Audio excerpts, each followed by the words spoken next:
What is the story going into this season, do you think, for college football right around the corner? What do we got? The story is, are we going to get another Clemson and Alabama final? I mean, that's the elephant in the room, literally. So I think there's a lot of fans who are like, anything but that. Right now, I think people have seen what Clemson's done. Now, look, both quarterbacks, Tua at Alabama, Trevor Lawrence, who had a phenomenal first season, they're back. All the skill guys are back, too, with the exception of, Alabama lost a great running back in the draft, but they were so deep there anyway. And once again, Clemson lost its entire defensive line in the first round of an NFL draft, so we'll see how that works. Yeah, right? But they got guys there who might be first rounders ready 2 to come years in. from I know, now. exactly, right? So, and if you look at it, both teams have really, really manageable schedules. The rest of the ACC is pretty down. Syracuse is kind of on the rise, I'll give you that. But you look at the non-conference of Alabama, when Duke is the best of your 4 opponents, and this isn't going to be Daniel Jones Duke, this is probably going to be 5-7 Duke. That's an indictment of what you got the rest of the way. How is that allowable? I'm serious. Obviously when you come out with a schedule, a school that eventually when they come to your spot or you have to go to theirs isn't as good as they were when you scheduled them. I get it. But, we had David Shaw on yesterday. He's got Northwestern, USC, with all, due respect to the Pac-12, I get it. Well, he's got Notre Dame. And he's got Notre Dame. But I'm talking about just the first 4 weeks, I'm saying. The first 4 weeks, I read off Stanford's first 4 weeks. He's got a tougher first 4 weeks than maybe you could say Alabama has the entire year. Our crew actually has that Stanford Northwestern opener. It's a 23 versus 25 matchup. I think the part where you can pick apart, and look, I've had this conversation with David Shaw in the offseason before, where there is no real uniformity.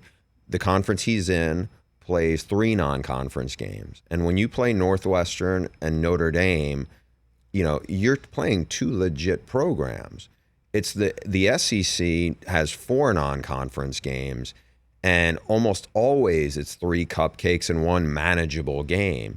And this time, look, when you're Alabama, you're going to be favored against everybody anyway. But when you're playing Duke, as opposed to, let's say they schedule Penn State, or they schedule Wisconsin, or even they schedule Oregon, because Auburn is playing Oregon to start off the season.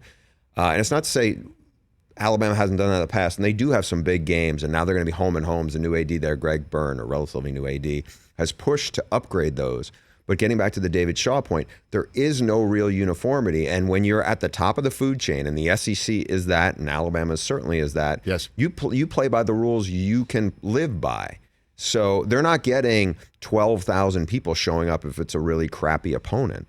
They're going to pack the stands. They may not stay there for 4 quarters, but they're going to tune in. They're going to do TV ratings. It all works out for them. And until the SEC, if it's a team that has a really bad non-conference schedule and they don't have much margin for error, until the playoff committee holds that against them and keeps them out or uses that against them, there's no reason to change.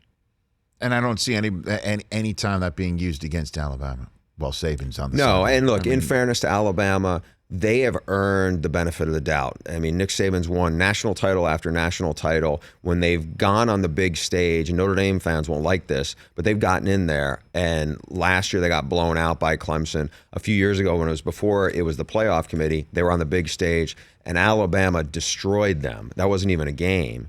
And so when you get in those big games, how you perform in that playoff setting or on that big stage, even though it's not supposed to factor into what the playoff committee is talking about or deliberating about, it's a human nature thing. They're going to factor into it. For more of The Rich Eisen Show, tune to Audience Channel 239 on DirecTV for free on BR Live, or download The Rich Eisen Show app.